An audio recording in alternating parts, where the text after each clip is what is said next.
إن الحمد لله نحمده ونستعينه ونستغفره ونعوذ بالله من شرور أنفسنا ومن سيئات أعمالنا من يهده الله فلا مضل له ومن يضلل فلا هادي له وأشهد أن لا إله إلا الله وحده لا شريك له وأشهد أن محمدا عبده ورسوله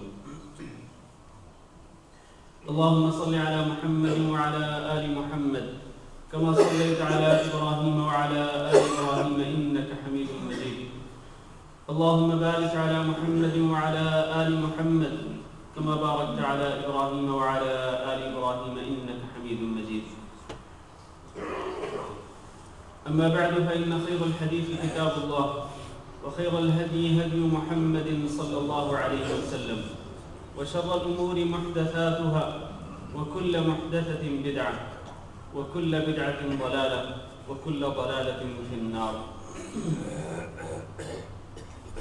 يا أيها الذين آمنوا اتقوا الله حق تقاته ولا تموتن إلا وأنتم مسلمون يا أيها الناس اتقوا ربكم الذي خلقكم من نفس واحدة وخلق منها زوجها وبث منهما رجالا كثيرا ونساء واتقوا الله الذي تساءلون به والأرحام إن الله كان عليكم رقيبا يا أيها الذين آمنوا اتقوا الله وقولوا قولا سديدا يصلح لكم أعمالكم ويغفر لكم ذنوبكم ومن يطع الله ورسوله فقد فاز فوزا عظيما عزیز القدر بھائیو اور دوستو، آج کے خطبہ جمعہ میں ہم لوگوں کے ایک خطرناک ٹولے کے بارے میں گفتگو کریں گے۔ یہ لوگوں کا وہ گروہ ہے کہ جو شروع سے اسلام کو اور مسلمانوں کو نقصان پہنچاتا رہا ہے۔ یہ گروہ ہمیشہ اسلام کے خلاف سازشیں کرتا رہا ہے اور اس گروہ کی سازشوں سے مسلمانوں کو مختلف ادوار اور مختلف زمانوں میں بہت بڑے بڑے نقصانات اور بہت بڑے بڑے خسارے کا سامنا رہا۔ اور یہ گروہ ہے منافقوں کا گروہ۔ اللہ رب العزت نے قرآن مجید میں اس گروہ کی کئی صفات کا تذکرہ فرمایا اور اس گروہ کی سنگینی اور اس کی خطرناکی کے بارے میں مسلمانوں کو آگاہ کیا۔ یہ لوگ چونکہ ظاہری طور پر اپنے آپ کو مسلمان ظاہر کرتے ہیں، لیکن در حقیقت وہ اپنے باطن میں کفر کو چھپاتے ہیں، تو اس لیے مسلمانوں کو ان کی سنگینی کا احساس نہیں ہو پاتا، مسلمانوں کو ان کے خطرے کا اندازہ نہیں ہو پاتا، کیونکہ وہ مسلمانوں میں ہی شمار ہوتے ہیں اور اسلام کا ہی لبادہ انہوں نے اوڑھ رکھا ہوتا ہے، لیکن در حقیقت وہ اپنے داخلی اور باطنی کفر کی وجہ سے وہ اسلام کے خلاف شروع سے لے کر اب تک سازشیں کرتے چلے آ رہے ہیں۔ اس لیے اللہ رب العزت نے قرآن مجید کے اندر ان لوگوں کی خطرناکی کے بارے میں مسلمانوں کو آگاہ کیا۔ میں ان کے خطرے اور ان کی بعض صفات اور ان کی سنگینی اور ان کے بعد جرائم کا ذکر کرنے سے پہلے یہ بتاتا چلوں کہ نفاق کس کو کہتے ہیں، جس سے یہ لفظ منافق بنا ہے۔ وہ نفاق ہوتا کیا ہے؟ نفاق کہتے ہیں کہ ایک چیز کو ظاہر کرنا اور اس کے برعکس دوسری چیز کو اپنے دل میں چھپانا، ظاہری طور پر کچھ اور باطنی طور پر کچھ اور منافقوں کو منافق کیوں کہتے ہیں شرعی اصطلاح میں؟ اس لیے کہ یہ اسلام کو ظاہر کرتے ہیں اور کلمہ گو ہوتے ہیں، لیکن یہ اپنے باطن میں اپنے اندر کفر کو چھپاتے ہیں، اس لیے ان کو منافق کہتے ہیں کہ ایک چیز کو ظاہر کرتے ہیں تو اس کے بالکل برعکس دوسری چیز اپنے دل میں چھپاتے ہیں۔ اور یہاں یہ بھی وضاحت کر دوں کہ نفاق کی دو قسمیں ہیں، ایک ہے نفاق اکبر اور ایک ہے نفاق اصغر، اور یہ نقطہ بہت ہی سمجھنے کے قابل ہے۔ ایک ہے نفاق اعتقادی اور ایک ہے نفاق عملی۔ نفاق اعتقادی سے مراد وہی نفاق ہے جس کی ابھی میں نے بات کی، اسلام ظاہر کرنا، کفر کو چھپانا، یہ نفاق اعتقادی ہے۔ عقیدے کے اندر بگاڑ ہوتا ہے، دل کے اندر فساد ہوتا ہے، ظاہری طور پر اصلاح اور اسلام کا دعویٰ کیا جاتا ہے، اور یہ ہے نفاق اکبر۔ یہ ہے نفاق اکبر جو نہایت ہی خطرناک ہے۔ اور نفاق اصغر سے مراد کیا ہے؟ نفاق اصغر سے مراد یہ ہے کہ دل کے اندر ایمان ہو، دل کے اندر کفر نہیں ہے، دل کے اندر ایمان ہے، لیکن ظاہری طور پر انسان ایسا عمل کرے کہ جو عمل منافقوں کا عمل ہو، ایسی صفت اس کے اندر پائی جاتی ہو کہ جو منافقوں کی صفات میں سے ہے، یہ ہے نفاق اصغر۔ میرے بھائیوں، نفاق اکبر اور نفاق اصغر میں فرق کیا ہے؟ فرق یہ ہے کہ نفاق اکبر کا مرتکب، جس کے اندر نفاق اکبر ہوتا ہے، جو نفاق اکبر کا ارتکاب کرتا ہے وہ دائرہ اسلام سے خارج ہوتا ہے، وہ مسلمان نہیں ہوتا۔ اور جو شخص نفاق اصغر کا ارتکاب کرتا ہے، باطنی طور پر ایمان ہے لیکن ظاہری طور پر منافقوں جیسے عمل، منافقوں جیسی صفات جن کا بھی تذکرہ ہوگا، تو نفاق اصغر سے انسان دائرہ اسلام سے خارج نہیں ہوتا، اور اسی کو عملی نفاق کہتے ہیں۔ اعتقادی نفاق نہیں بلکہ یہ عملی نفاق ہے۔ تو عملی نفاق سے انسان دائرہ اسلام سے خارج نہیں ہوتا، اور عملی نفاق کی وجہ سے کسی کو منافق بھی نہیں کہا جا سکتا۔ یہ بڑا دقیق اور بڑا اہم مسئلہ ہے۔ بعض لوگ جب کسی کے اندر منافقوں کی صفات میں سے، منافقوں کی نشانیوں میں سے کوئی ایک نشانی دیکھتے ہیں تو اس کو کہتے ہیں تو بڑا منافق ہے، اور یہ کہنا بہت خطرناک ہے۔ یہ کسی کو اس طرح منافق کہنے میں جلد بازی نہیں کرنی چاہیے۔ عملی نفاق کی وجہ سے کسی کو منافق نہیں کہا جا سکتا۔ دوسرا فرق یہ ہے کہ جو شخص اعتقادی نفاق کا مرتکب ہوتا ہے، یعنی نفاق اکبر کا، اگر وہ اسی حالت میں مر جائے تو وہ ہمیشہ ہمیشہ کے لیے جہنمی ہے۔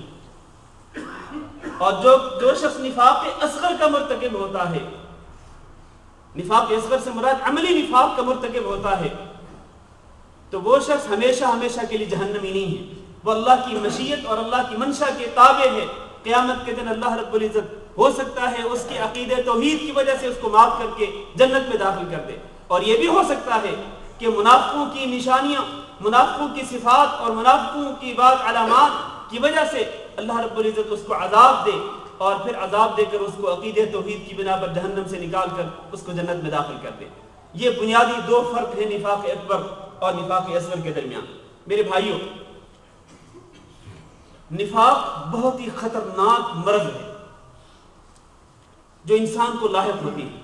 اللہ تعالیٰ نے قرآن مجید میں اس بیماری کے بارے میں آگاہ فرمایا، فی قلوبہم مرض فزادہم اللہ مرضا وَلَهُمْ عَذَابٌ أَلِيمٌ بِمَا كَانُوا يَكْذِبُونَ۔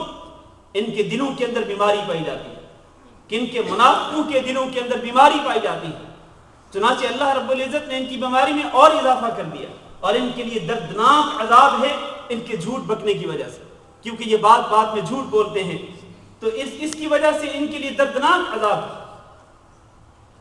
اور اللہ رب العزت نے اسی مرض کے بارے میں جب آگاہ فرمایا تو صحابہ کرام میں سے کئی صحابی ایسے تھے کہ جو اس مرض کے بارے میں ہمیشہ خوف محسوس کرتے تھے، ہمیشہ وہ ڈرتے رہتے تھے کہ کہیں ان کے اندر بھی یہ بیماری نہ پائی جاتی ہو۔ حتیٰ کہ ابن ابی ملیکہ کہتے ہیں کہ میں نے 30 صحابہ کرام پائے، ادرکت 30 من اصحاب النبی صلی اللہ علیہ وسلم کلہم یخاف علی نفسہ النفاق۔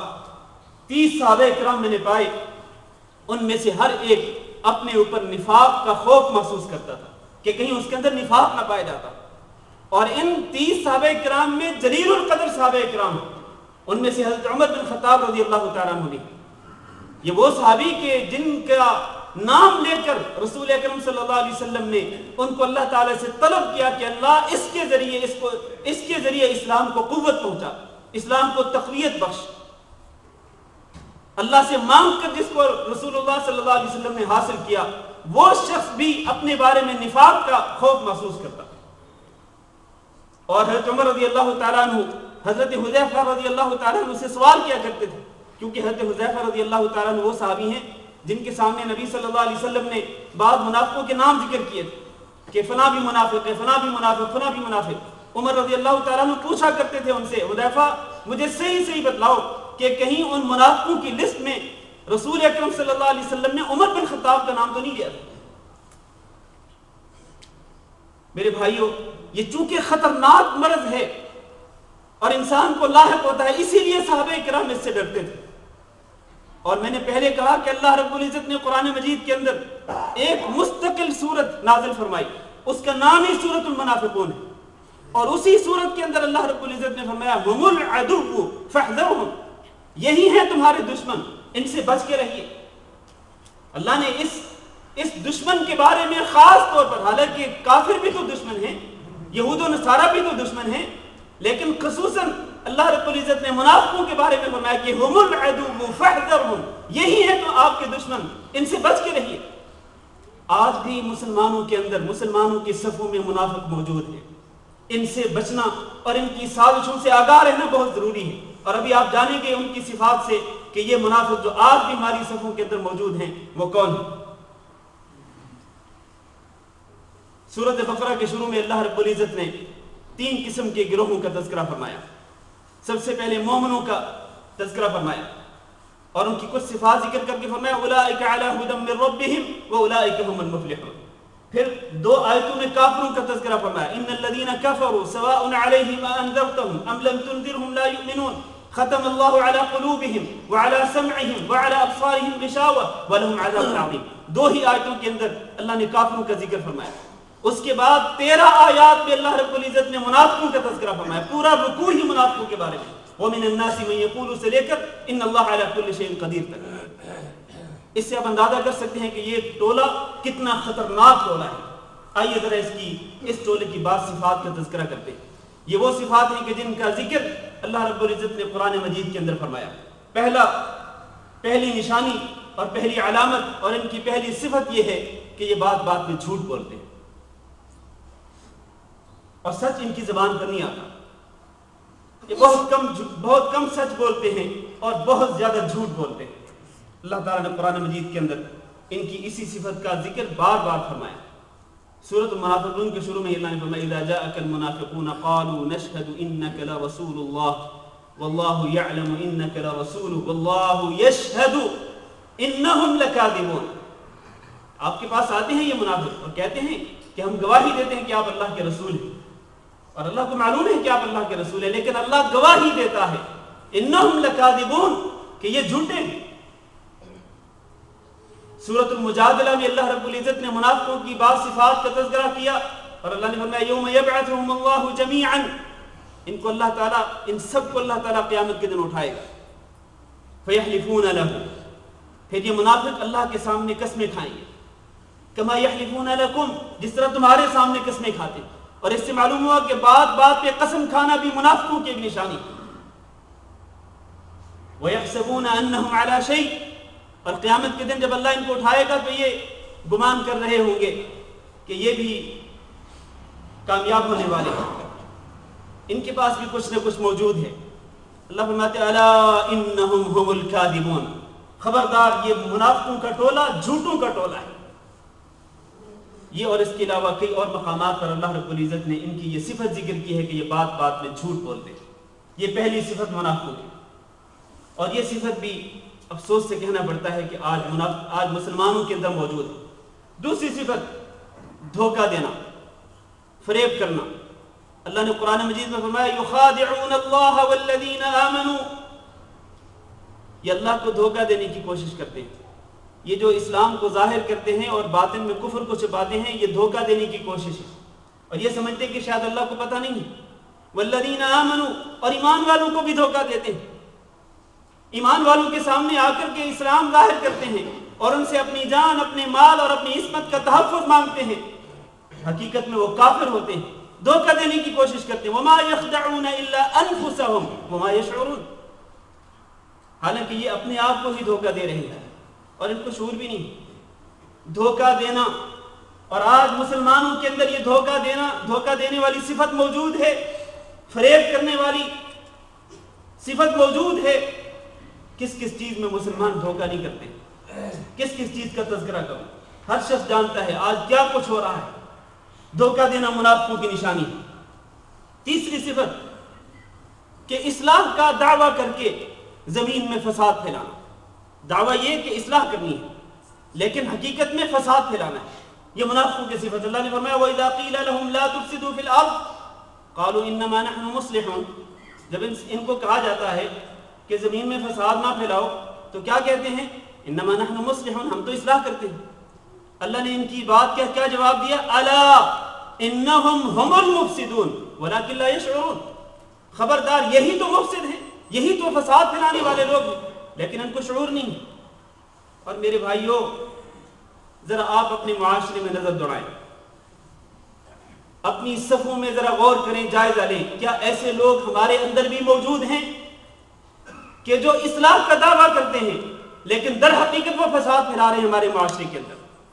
اگر آپ بنظر غائب دیکھیں, غور سے اگر آپ جائزہ لیں تو یقیناً آپ کو پتہ چل جائے گا کہ ہماری صفوں کے اندر, ہمارے معاشرے کے اندر بھی ایسے لوگ موجود ہیں جو بظاہر اصلاح کا دعویٰ کرتے ہیں لیکن حقیقت میں وہ فساد مچا رہے ہیں. اور ان میں سے چند ایک لوگوں کا میں تذکرہ کیے دیتا ہوں. یہ عامل, یہ جعلی پیر, یہ نجومی, یہ کاہن اور یہ سڑکوں پر بیٹھے ہوئے پروفیسر حضرات, فٹ پاتھ پہ بیٹھے ہوئے یہ لوگ, ان کا دعویٰ کیا ہوتا ہے کہ آئیں ہمارے پاس, ہم آپ کی ہر مشکل آسان کریں گے, آپ کی ہر مشکل کا حل آپ کو بتلائیں گے, چاہے گھریلو پریشانی ہو, کاروباری پریشانی ہو. ہم کالے علم کی کاٹ کے ماہر ہیں. مختلف قسم کے الفاظ کے ساتھ یہ دعویٰ کرتے ہیں کہ ہمارے پاس آپ کی مشکلات کا حل ہے. لیکن افسوس کی بات یہ ہے کہ یہ وہ لوگ ہیں کہ جنہوں نے بری طرح سے معاشرے کو فساد کے اندر جکڑ رکھا ہے. جو شخص ایک بار ان کے پاس چلا جاتا ہے وہ پھر ان کے شکنجے میں بری طرح پھنس کر رہ جاتا ہے. پھر پیسہ بھی برباد ہوتا ہے, پھر ایمان بھی برباد ہوتا ہے, دین بھی فاسد ہو جاتا ہے, پھر انسان کسی کام کا نہیں رہتا. جبکہ اللہ کے رسول صلی اللہ علیہ وسلم نے ارشاد فرمایا کہ جو شخص کسی عراف کے پاس چلا جائے, کسی کاہن, کسی نجومی کے پاس چلا جائے, تو صرف اس کے پاس جا کر اس سے کسی بارے میں سوال کرنا, اپنی کسی مشکل کے بارے میں اس سے جا کے وہ پوچھتا ہے, سوال کرتا ہے, اللہ کے رسول نے فرمایا اس کی 40 راتوں کی نمازیں برباد ہو جاتی. تو اس طرح اصلاح کا دعویٰ کر کے زمین میں فساد مچانا یہ منافقوں کی بڑی نشانیوں میں سے ایک اہم نشانی ہے. آگے چلیں. چوتھی صفت, منافق وہ ہوتے ہیں کہ منافقوں کی ایک نشانی یہ ہے کہ وہ نبی کریم صلی اللہ علیہ وسلم کے شاگردان گرامی پر سب و شتم کرتے ہیں, گالی گلوچ کرتے ہیں. کن کے بارے میں؟ جن کو اللہ رب العزت نے اپنی رضا کا سرٹیفکیٹ دے دیا, جن سے اللہ رب العزت نے جنت کا وعدہ فرمایا. یہ وہ لوگ کہ جنہوں نے نبی صلی اللہ علیہ وسلم کو اپنی آنکھوں سے دیکھا, آپ پر ایمان لائے اور پھر دین اسلام کے لیے سب کچھ قربان کر دیا, اپنی جانوں تک کو قربان کرنے سے گریز نہیں کیا. یہ وہ حضرات تھے کہ جب اللہ کی وحی نازل ہوتی تھی تو براہ راست اللہ کی وحی سنتے تھے, براہ راست رسول اللہ صلی اللہ علیہ وسلم کی زبان مبارک سے احادیث کو سنتے تھے, اللہ اور اللہ کے رسول صلی اللہ علیہ وسلم کی سچی فرمانبرداری کرتے تھے. آج ان پاک باز ہستیوں کو سب و شتم کا اور گالی گلوچ کا نشانہ بنایا جاتا ہے. یہ منافقوں کی صفت ہے. سچا مومن کبھی گوارا نہیں کرتا کہ وہ ان پاک باز ہستیوں میں سے کسی ہستی کو گالی گلوچ کا نشانہ بنائے. اللہ نے قرآن مجید میں فرمایا وَإِذَا قِيلَ لَهُمْ آمِنُوا كَمَا آمَنَ النَّاسِ, جب ان سے کہا جاتا ہے منافقوں سے کہ اس طرح ایمان لاؤ جس طرح لوگ ایمان لائے, اور لوگوں سے مراد صحابہ کرام ہیں, کیونکہ قرآن کے نزول کے وقت یہی وہ لوگ تھے جو ایمان لا چکے تھے. تو جب ان کو یہ کہا جاتا ہے تو کیا کہتے ہیں؟ کہتے ہیں قالوا انؤمن كما آمن السفهاء, ہم اس طرح ایمان لائیں جس طرح یہ سفہاء ایمان لائے ہیں. صحابہ کرام کو کہتے تھے سفہاء, بے وقوف. اللہ نے ان کی اس بات کا جواب کیا دیا الا انہم ہم السفہاء ولکن لا يعلمون, خبردار یہی بے وقوف, یہی سفہاء اور احمق ہیں کہ جو صحابہ کرام کو احمق کیا ان کو بے وقوف کہہ رہے ہیں. سو یہ صفت کسی سچے مومن کی نہیں ہے بلکہ یہ منافقوں کی صفت ہے. اور پانچویں صفت غداری کرنا، عہد کر کے عہد کو توڑ دینا. یہ کسی مسلمان کی نشانی نہیں، مومن کی نشانی نہیں، بلکہ منافق کی نشانی. اللہ نے قرآن مجید میں فرمایا وَمِنْهُمْ مَنْ عَاهَدَ اللَّهَ لَئِنْ آتَانَا مِنْ فَضْلِهِ لَنَصَّدَّقَنَّ وَلَنَكُونَنَّ مِنَ الصَّالِحِينَ. انہی منافقوں میں سے کچھ لوگ ایسے ہیں کہ جو اللہ سے عہد کرتے ہیں کہ اگر اللہ تعالیٰ ہمیں مال دے دے تو پھر ہم جود و سخا کے ریکارڈ توڑ دیں گے.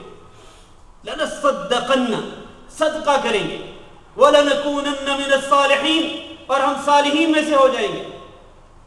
فَلَمَّا آتَاهُم مِّن فَضْلِهِ جب اللہ تعالیٰ اپنے فضل سے ان کو مال دے دیتا ہے پھر کیا کرتے ہیں؟ جب مال آتا ہے، بینک بیلنس بن جاتا ہے، جیب میں پیسے آ جاتے ہیں تو کیا کرتے ہیں؟ بَخِلُوا بِهِ وَتَوَلَّوْا وَهُمْ مُعْرِضُونَ پھر بخل اور کنجوسی کا مظاہرہ کرتے ہیں اور اللہ کے دین سے اعراض کرتے ہیں، کلی اعراض. جب وہ اس طرح کرتے ہیں، اللہ سے کیا ہوا عہد پامال کرتے ہیں، اللہ سے کیے ہوئے عہد کو توڑتے ہیں، تو اللہ فرماتے ہیں فَأَعْقَبَهُمْ نِفَاقًا فِي قُلُوبِهِمْ ان کی اس صفت کی وجہ سے اللہ تعالیٰ نے ان کے دلوں کے اندر نفاق پیدا کر دیا. اور یہ نفاق إِلَى يَوْمِ يَلْقَوْنَهُ یہ قیامت تک ان کے دل میں یہ نفاق باقی رہے گا. بِمَا أَخْلَفُوا اللَّهَ مَا وَعَدُوهُ کیونکہ انہوں نے اللہ سے وعدہ خلافی کی. وَبِمَا كَانُوا يَكْذِبُونَ اور یہ جھوٹ بولتے تھے. یہ منافقوں کی ایک بہت بڑی صفت ہے کہ اللہ سے وعدہ کریں پھر اس وعدے کو توڑ دیں. اور آج بہت سارے لوگ ہیں جو اللہ سے وعدہ کرتے ہیں کہ اللہ ہم ان گناہوں کے قریب نہیں جائیں گے، ایک بار معاف کر دیں، اللہ ہم ایسا کام پھر نہیں کریں گے، لیکن پھر بار بار اس وعدے کو توڑتے ہیں. یہ منافقوں کی صفت ہے، یہ سچے مومنوں کی صفت نہیں. چھٹی صفت منافقوں کی یہ ہے کہ منافق کافروں کو، یہود و نصارہ کو اپنا دوست بنا کر اسلام اور مسلمانوں کے خلاف سازشیں کرتے ہیں. اللہ تعالیٰ نے ان کی یہ صفت قرآن مجید کے اندر ذکر کیا. اللہ نے فرمایا وَبَشِّرِ الْمُنَافِقِينَ بِأَنَّ لَهُمْ عَذَابًا أَلِيمًا منافقوں کو بتلا دیجئے کہ ان کے لیے دردناک عذاب ہے. کیوں؟ کیا گناہ ہے ان کا؟ الَّذِينَ يَتَّخِذُونَ الْكَافِرِينَ أَوْلِيَاءَ مِن دُونِ الْمُؤْمِنِينَ ان کا گناہ یہ ہے کہ یہ مومنوں کو چھوڑ کر کافروں کو دوست بناتے ہیں. أَيَبْتَغُونَ عِندَهُمُ الْعِزَّةَ فَإِنَّ الْعِزَّةَ لِلَّهِ جَمِيعًا کیا ان کو یہ توقع ہے کہ کافروں کو دوست بنائیں گے تو ہمیں عزت ملے گی؟ نہیں. ان العزت للہ جميعا عزت تو صرف اللہ کے لیے ہے، اللہ کے لیے اور اللہ پر ایمان لانے والوں کے لیے، مومنوں کے لیے ہے. کافروں کے لیے کوئی عزت نہیں ہے. اور آج بھی میرے بھائیوں ہمارے مسلمانوں کی صفوں میں ایسے منافق موجود ہیں، یہ صفت رکھنے والے لوگ موجود ہیں کہ جو کافروں کو، یہود و نصارہ کو دوست بناتے ہیں. اور پھر دعویٰ کیا کرتے ہیں؟ دعویٰ کرتے ہیں کہ اگر ہم ان کو دوست نہ بنائیں تو ہمارے اوپر بمباری ہو جائے گی، ہمارے اوپر حملہ ہو جائے گا، ہم برباد ہو جائیں گے اور ہم پتھروں کے دور میں چلے جائیں گے. یہ ان کا دعویٰ اللہ تعالیٰ نے قرآن مجید کے اندر ان کی یہ صفت بھی ذکر فرمائی کہ فَتَرَى الَّذِينَ فِي قُلُوبِهِم مَّرَضٌ يُسَارِعُونَ فِيهِمْ يَقُولُونَ نَخْشَىٰ أَن تُصِيبَنَا دَائِرَةٌ یہ لوگ ان یہود و نصارہ کے لیے، کافروں کے لیے تگودو کرتے ہیں، ان کے لیے کوشش کرتے ہیں، یعنی ان کے مفادات کے لیے کام کرتے ہیں. اور کیوں کرتے ہیں؟ یقولون ان کے مفادات کے لیے کام کر کے ان کا دعویٰ یہ ہوتا ہے نخشا ہمیں خوف اس بات کا ہے ان تصیبنا دائرہ کہ اگر ہم ان سے دوستانہ رویہ نہیں رکھیں گے تو یہ ہمارے اوپر حملہ کر دیں گے، ہمارے اوپر کوئی مصیبت ٹوٹ پڑے گی اور ہم پتھروں کے دور میں چلے جائیں گے. جیسا کہ اس دور کے اندر بھی کئی لوگوں نے اس بات کا دعویٰ کیا تھا. میرے بھائیوں یہ منافقوں کی صفت ہے. اور جبکہ اللہ تعالیٰ نے کفار کو، یہود و نصارہ کو دوست بنانے سے منع فرمایا یا ایھا الذین آمنوا لا تتخذوا اليهود والنصارى اولیاء بعضهم اولیاء بعض ومن يتولهم منکم فانه منهم جو ان سے دوستی رکھے گا وہ انہی میں سے ہو جائے گا. اسی طرح منافقوں کی ایک صفت یہ ہے کہ منافق ہمیشہ اللہ کی شریعت کے مطابق فیصلہ نہیں کرتے بلکہ خود ساختہ قوانین پر عمل کرنے کی کوشش کرتے ہیں. ان کی کوشش یہ ہوتی ہے کہ خود ساختہ قوانین جو ہیں انہی پر عمل ہو اور شریعت کو ایک سائڈ پر رکھ دیا جائے. آج کل کئی اسلامی ملکوں کے اندر یہی ہو رہا ہے. کہا جاتا ہے کہ پارلیمنٹ نے جو قانون بنا دیا اسی پہ عمل ہو. اللہ کا قانون، اللہ کے رسول صلی اللہ علیہ وسلم کا قانون وہ ایک سائڈ پہ. اللہ نے ان لوگوں کی اس صفت کا تذکرہ فرمایا قرآن مجید کے اندر. الم تر الى الذين يزعمون انهم امنوا بما انزل اليك وما انزل من قبلك. آپ ان کو دیکھتے نہیں جو دعویٰ کرتے ہیں کہ یہ ایمان لائے ہیں اللہ کے دین پر, ان کتابوں پر جو پہلے نازل کی گئی, اور اس کتاب پر بھی, قرآن مجید پر بھی ایمان لانے کا دعویٰ کرتے ہیں. اس کے باوجود یریدون ان يتحاكموا الى الطاغوت, اس کے باوجود یہ فیصلہ کرنے کے لیے کس کے پاس جاتے ہیں؟ طاغوت کے پاس جاتے ہیں. فیصلہ قرآن و سنت سے نہیں لیتے, قرآن و سنت کے علاوہ جو کوئی اور اتھارٹی ہے اس کے پاس جاتے ہیں فیصلہ کرنے کے لیے, فیصلہ لینے کے لیے. وقد امروا ان يكفروا به, حالانکہ ان کو حکم اس بات کا دیا گیا ہے کہ یہ اس کے پاس نہ جائیں اور فیصلہ اللہ اور اللہ کے رسول صلی اللہ علیہ وسلم کے قانون کے مطابق کریں, لیکن یہ اسی کے پاس دوڑے چلے جاتے ہیں. اللہ نے وَإِذَا قِيلَ لَهُمْ تَعَالَوْا إِلَى مَا أَنزَلَ اللَّهُ وَإِلَى الرَّسُولِ, جب ان منافقوں کو کہا جاتا ہے کہ آؤ اللہ کی طرف اور اللہ کے رسول کی طرف, قرآن اور حدیث کی طرف آؤ, اللہ کے اور اللہ کے رسول کے قانون کی طرف آؤ, رَأَيْتَ الْمُنَافِقِينَ يَصُدُّونَ عَنْكَ صُدُودًا, تو آپ منافقوں کو دیکھتے ہیں کہ یہ آپ سے دور ہٹنے کی کوشش کرتے ہیں. اور آج ایسے منافق موجود ہیں, اس طرح کی صفت رکھنے والے لوگ موجود ہیں ہمارے مسلمانوں کے اندر کہ جو شرعی قوانین کے مطابق فیصلہ نہیں کرتے اور نہ کروانا چاہتے ہیں, بلکہ وہ خود ساختہ قوانین پر عمل کرتے ہیں اور انہی کے مطابق وہ فیصلے چاہتے ہیں. ایک اور نشانی منافقوں کی کہ منافق جب نماز کی طرف آتے ہیں تو سستی کے ساتھ آتے ہیں, پوری اللہ رب العزت کی محبت کے ساتھ نہیں اور اللہ کا خوف دل میں بساتے ہوئے نہیں, بلکہ انتہائی سستی کے عالم میں, دل میں کوئی رغبت نہیں ہوتی, نہ چاہتے ہوئے نماز کی طرف آتے ہیں. اللہ نے منافقوں کی اس صفت کا تذکرہ فرمایا وَإِذَا قَامُوا إِلَى الصَّلَاةِ قَامُوا كُسَالَى, جب یہ نماز کے لیے کھڑے ہوتے ہیں تو سستی کے ساتھ کھڑے ہوتے ہیں, سستی کی حالت میں. يُرَاءُونَ النَّاسَ, اور پھر لوگوں کو دکھلانے کے لیے کہ ہم بھی نماز پڑھتے ہیں. اور جب نماز پڑھتے ہیں تو وَلَا يَذْكُرُونَ اللَّهَ إِلَّا قَلِيلًا, نماز کے اندر وہ اللہ کا ذکر بہت کم کرتے ہیں, جلدی جلدی, ان کو جلدی ہوتی ہے کہ بس نماز پڑھیں اور جائیں, لوگوں کو دکھلا دیں کہ ہم نماز پڑھتے ہیں. وَلَا يَذْكُرُونَ اللَّهَ إِلَّا قَلِيلًا. اسی طرح اللہ رب العزت نے فرمایا وَلَا يَأْتُونَ الصَّلَاةَ إِلَّا وَهُمْ كُسَالَى, سورۃ توبہ میں اللہ رب العزت نے منافقوں کی کئی نشانیوں کا تذکرہ فرمایا. ان میں سے ایک نشانی کہ یہ نماز کی طرف آتے ہیں تو سستی کے ساتھ ہی آتے ہیں. اور کیا آپ کو معلوم ہے کہ منافقوں کے لیے سب سے بھاری نماز کون سی ہے؟ رسول اکرم صلی اللہ علیہ وسلم نے فرمایا کہ منافق کے لیے سب سے بھاری نماز عشاء کی نماز اور فجر کی نماز ہے. اگر کسی شخص کے لیے فجر کی نماز خاص طور پر بھاری ہو اور وہ یہ کہتا ہو کہ میں کوشش بھی کرتا ہوں لیکن فجر کی نماز کے لیے نہیں اٹھ پاتا, اور اس کی روٹین یہ ہے کہ وہ اپنی ڈیوٹی ٹائم میں اٹھتا ہے, جاگتا ہے, اور نماز کے وقت روٹین کے مطابق وہ سویا رہتا ہے اکثر و بیشتر, اس کی عادت روٹین یہی ہے. کبھی کبھار اٹھ جائے نماز کے لیے تو دوسری بات ہے, ورنہ اکثر و بیشتر اس کی عادت اور اس کی روٹین یہی ہے. اس کا معنی یہ ہے کہ فجر کی نماز اس کے لیے بہت بھاری ہے. اگر اس طرح ہے تو یہ کسی سچے مومن کی نشانی نہیں میرے عزیز بھائیوں. پھر ہمیں اپنے ایمان کو ٹٹولنا ہوگا کہ ہمارا ایمان کہاں ہے. یہ صفت منافقوں کی صفت ہے, کیونکہ رسول اکرم صلی اللہ علیہ وسلم نے سب سے بھاری نماز منافقوں کے لیے عشاء کی نماز اور فجر کی نماز کو قرار دیا. اور اسی طرح اللہ کے رسول نے فرمایا کہ جو شخص عصر کی نماز کو لیٹ کرتا ہے, لیٹ کرتے کرتے کرتے کرتے جب عین سورج کے غروب کا وقت آتا ہے تو جلدی جلدی اٹھتا ہے اور 4 پھونگے مار کے وہ نماز پڑھتا ہے. اللہ کے رسول نے فرمایا تلک صلاۃ المنافق, یہ ہے منافق کی نماز, یہ سچے مومن کی نماز نہیں. لہذا ہمیں اس صفت کا جائزہ لینا چاہیے کہ کیا کہیں یہ صفت ہمارے اندر تو نہیں پائی جاتی. اگر ہے تو پھر یہ منافقوں کی صفت ہے, یہ مومنوں کی صفت نہیں. ایک اور نشانی منافقوں کی یہ ہے کہ منافق برائی کا حکم دیتے ہیں اور نیکی سے منع کرتے ہیں.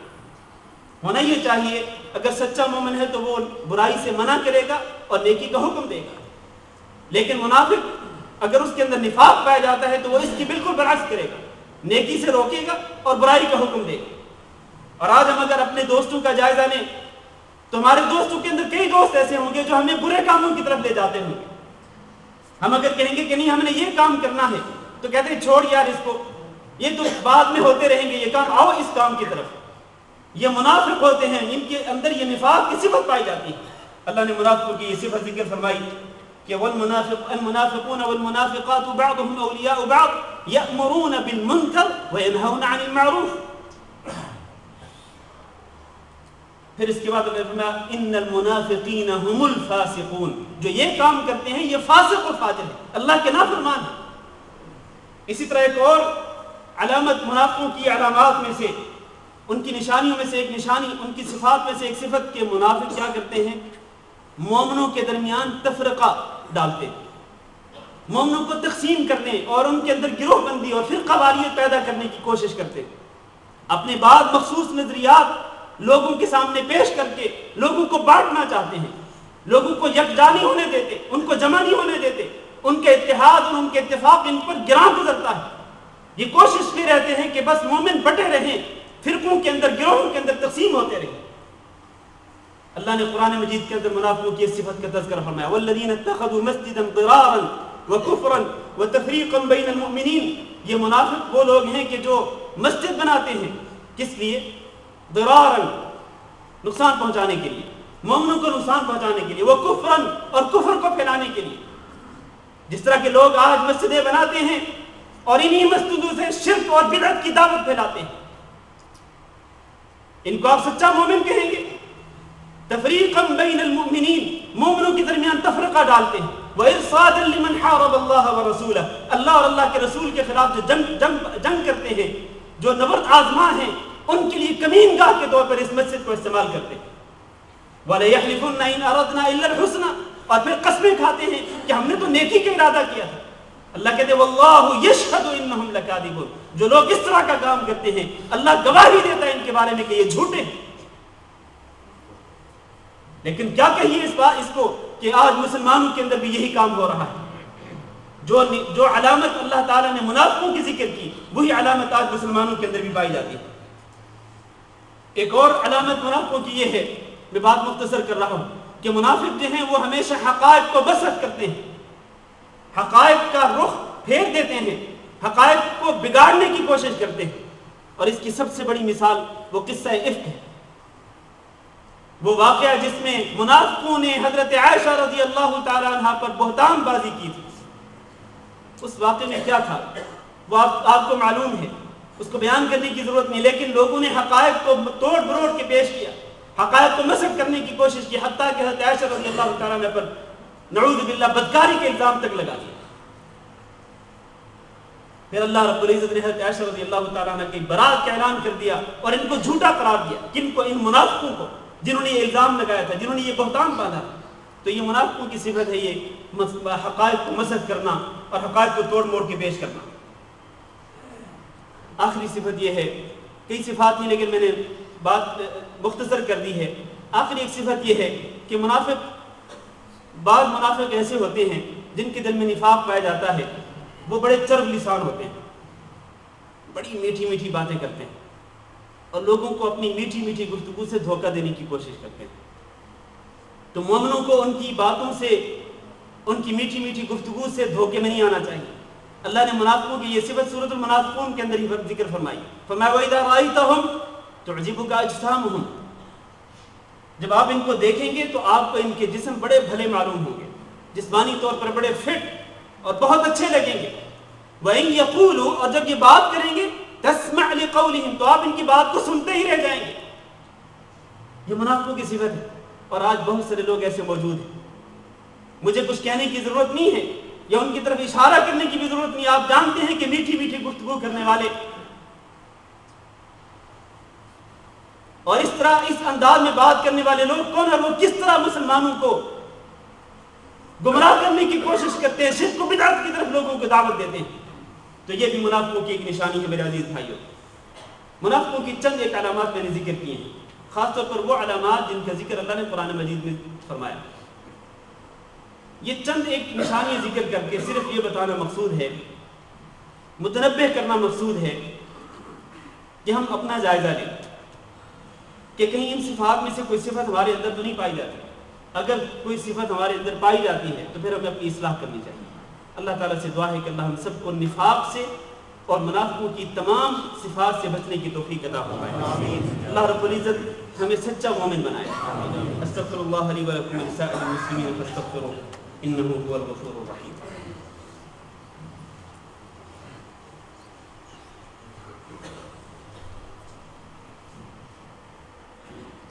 إن الحمد لله نحمده ونستعينه ونستغفره ونعوذ بالله من شرور أنفسنا ومن سيئات أعمالنا، من يهده الله فلا مضل له ومن يضلل فلا هادي له، وأشهد أن لا إله إلا الله وحده لا شريك له، وأشهد أن محمدا عبده ورسوله. اللهم صل على محمد وعلى آل محمد كما صليت على إبراهيم وعلى آل إبراهيم إنك حميد مجيد. اللهم بارك على محمد وعلى آل محمد كما باركت على إبراهيم وعلى آل إبراهيم إنك حميد مجيد. أما بعد، عزیز القدر بھائی اور دوستو، گروہوں میں سے سب سے خطرناک گروہ کے بارے میں آج میں نے گفتگو کی، اور جماعتوں میں سے سب سے خطرناک جماعت کے بارے میں میں نے آپ کو بتلایا، اور یہ بھی آپ کو میں نے بتلایا کہ اس ٹولے اور اس جماعت کی صفات کیا ہیں، اس کی علامات کیا ہیں، اس کی نشانیاں کیا ہیں جن کے ذریعے ان کی پہچان ہوتی ہے۔ اب آخر میں صرف یہ سن لیجئے کہ یہ جو خطرناک جماعت اور خطرناک ٹولہ ہے، اس کا انجام کیا ہونے والا ہے۔ اللہ تعالیٰ نے قرآن مجید کے اندر اس کے انجام کے بارے میں آگاہ فرمایا۔ فرمایا وعد اللہ المنافقین والمنافقات والکفار نار جہنم خالدین فیہا ہی حسبہم ولعنہم اللہ ولہم عذاب مقیم۔ اللہ نے منافق مردوں اور منافق عورتوں اور کافروں سے اس بات کا وعدہ فرمایا ہے کہ ان کے لیے جہنم کی آگ والعیاذ باللہ، اور یہ اس میں ہمیشہ ہمیشہ رہے گی۔ یہی حسبہم، اور یہی جہنم کی آگ ہی ان کے لیے کافی ہوگی۔ وَلَعْنَهُمُ اللَّهُ، اور اللہ تعالیٰ کی ان پر لعنت ہے اور لعنت رہے گی ان پر۔ وَلَهُمْ عَذَابٌ مُقِيمٌ، اور ان کے لیے ہمیشہ رہنے والا عذاب ہے۔ اور جہنم بھی عام کافروں کی طرح نہیں، بلکہ فرمایا ان المنافقین فی الدرک الاسفل من النار ولن تجد لهم نصیرا، یہ جہنم کے اندر بھی سب سے نچلے گڑھے کے اندر ڈالے جائیں گے۔ ولن تجد لهم نصیرا، اور ان کے لیے آپ کو کوئی مددگار نہیں ملے گا۔ سو یہ ہے ان کا انجام۔ لہذا ہمیں ہر قسم کے نفاق سے بچنا چاہیے۔ نفاق اکبر تو نہایت ہی خطرناک ہے اور وہ تو کفر ہے، لیکن نفاق اصغر بھی اگر اس پر اصرار کیا جائے، یعنی منافقوں کی جو نشانیاں میں نے ذکر کی، چاہے دل کے اندر ایمان ہو، لیکن نشانی جو میں نے ذکر کی ان نشانیوں پر اگر انسان اصرار کرے، ان صفات کو انسان مستقل اپنائے رکھے اور ان سے توبہ نہ کرے، تو یہ بھی انتہائی خطرناک ہے انسان کے لیے۔ لہذا اس طرح کی جتنی بھی صفات، جتنی بھی نشانیاں ہیں، ان سب سے اپنے آپ کو پاک اور دور رکھنے کی کوشش کرنی چاہیے، اور اگر ہمارے اندر کوئی اس طرح کی صفت ہے تو اس پر اللہ تعالیٰ سے توبہ کرنی چاہیے۔ اللہ تعالیٰ ہم سب کو معاف فرمائے، اللہ تعالیٰ ہم سب کو ہمارے گناہوں سے پاک کر دے، اور ہمیں ان تمام منافقوں کی صفات سے بچنے کی توفیق نصیب فرمائے۔ اللہم اعز الاسلام والمسلمین واذل الشرک والمشرکین، اللہم اغفر لنا وللمؤمنین والمؤمنات وللمسلمین والمسلمات الاحیاء منهم والاموات، اللہم انا نسألک العفو والعافیہ والمعافاة الدائمة في الدنيا والآخرة، اللهم فرج هم المهمومين ونفس كرب المكروبين واقض الدين عن المدينين واشف مرضانا ومرضى المسلمين، اللهم آمنا في أوطاننا واجعل هذا البلد آمنا مطمئنا وسائر بلاد المسلمين، اللهم انصر عبادك المستضعفين في سوريا، اللهم انصر عبادك المستضعفين في سوريا، اللهم انصرهم ولا تنصر عليهم، اللهم عافهم من البلايا والمحن والمصائب، اللهم عافهم من البلايا والمصائب والمحن، اللهم احقن دماءهم واحفظ لهم أموالهم وأعراضهم إنك على ما تشاء قدير، وحسبنا الله ونعم الوكيل، وصلى الله وسلم على نبينا محمد وعلى آله وأصحابه أجمعين۔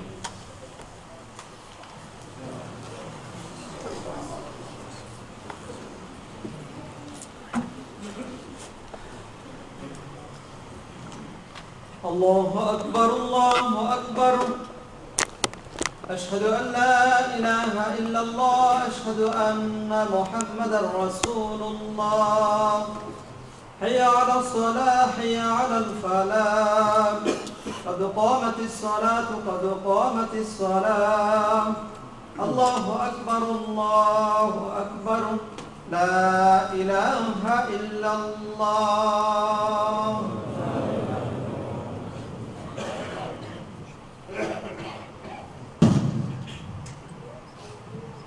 سفید درست کر لیں، صاف کیجیے، پاؤں کے ساتھ پاؤں کے ساتھ کلے ملا، ساتھ مل کر کھڑے ہوں۔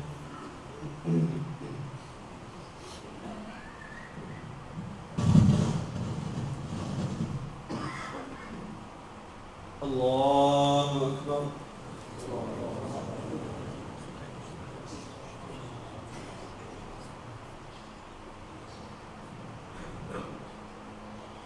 الحمد لله رب العالمين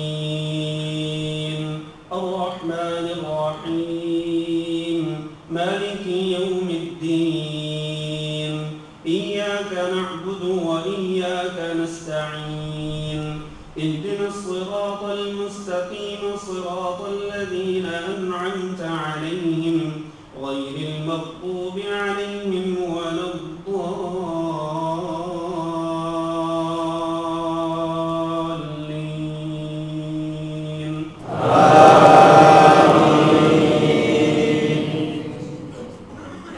سبح اسم ربك الأعلى الذي خلق فسوى والذي قدر فهدى والذي أخرج المرعى فجعله غثاء أحوى سنقرئك فلا تنسى إلا ما شاء الله إنه يعلم الجهر وما يخفى ونيسرك لليسرى فذكر إن نفعت الذكرى سيذكر من يخشى ويتجنبها الأشقى الذي يصلى النار الكبرى ثم لا يموت فيها ولا يحيا قد أفلح من تزكى وذكر اسم ربه فصلى بل تؤثرون الحياة الدنيا والآخرة خير وأبقى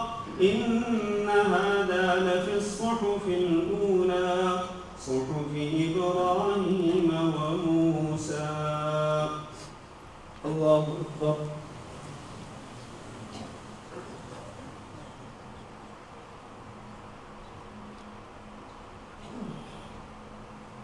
سمع الله لمن حمده.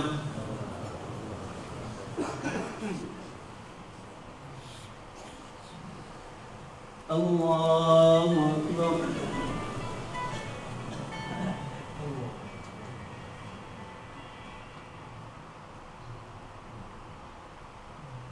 الله أكبر.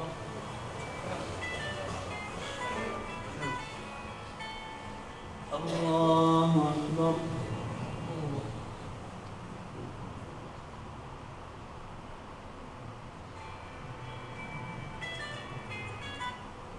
الله أكبر.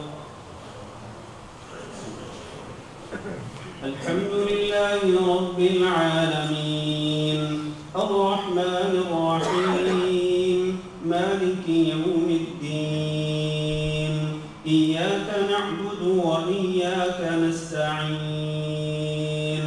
اهدنا الصراط المستقيم صراط الذين أنعمت عليهم غير المغضوب عليهم ولا الضالين.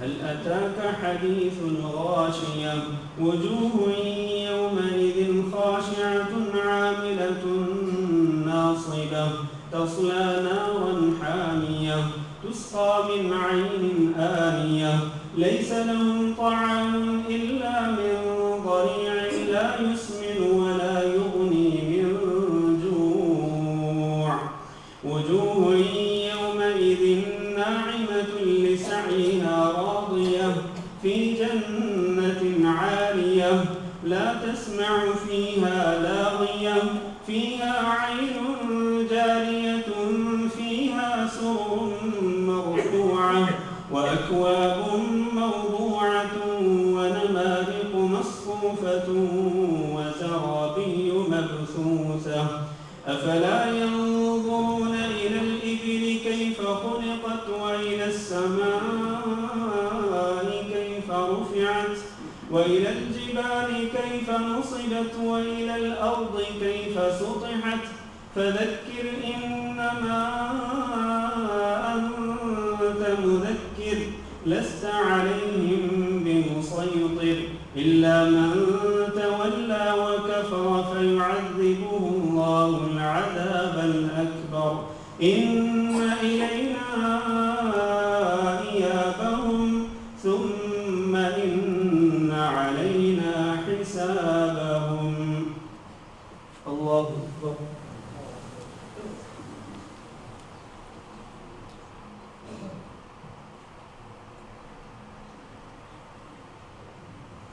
سمع الله لمن حمده.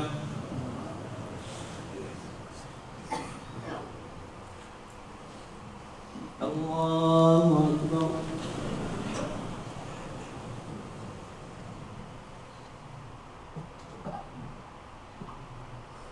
الله أكبر.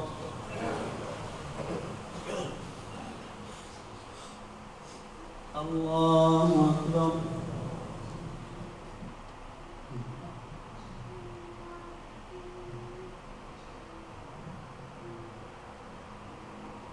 الله أكبر.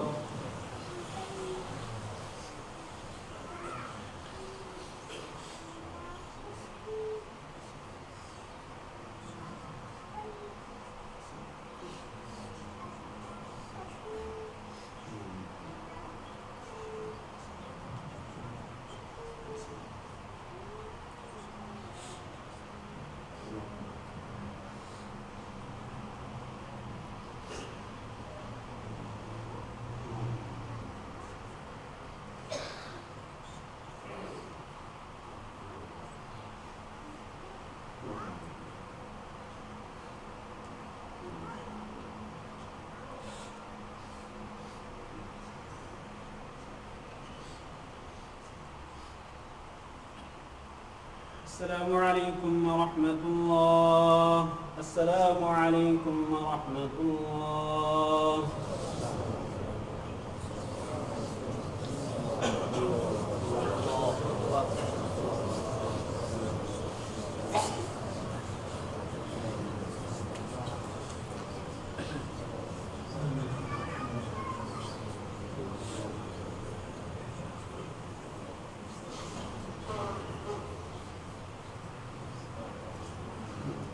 بسم اللہ الرحمن الرحیم.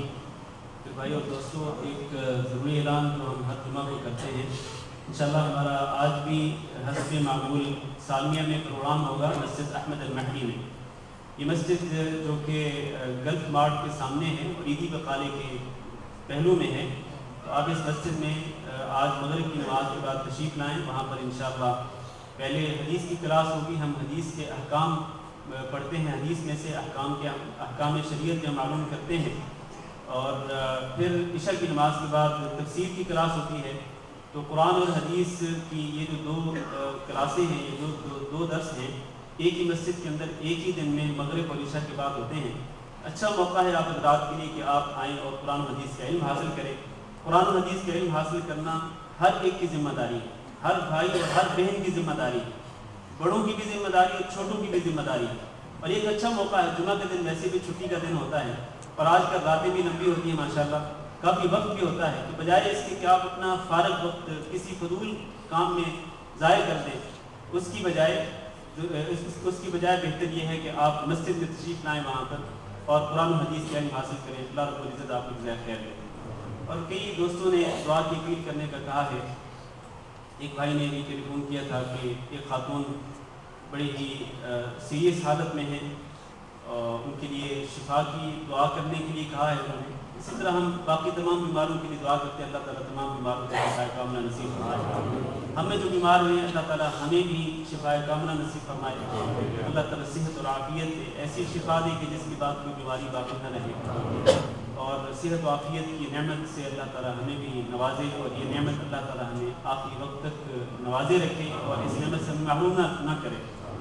اور اسی طرح ایک بھائی نے کہا ہے کہ ان کے گھر میں چوری ہو گئی ہے، یا انہوں نے بتایا کہ گھر کی خادمہ جو ہے وہ تقریباً کوئی 2,500-3,000 یا 2,500 کے قریب دینار میں، وہ دیناروں کے 2,500 دینار کے برابر زیورات لے کر کے گئی ہیں اور کچھ نقدی پیسے بھی وہ خادمہ لے کر کے چلی گئی ہیں. تو ظاہر ہے کہ ان کے لیے پریشانی ہے.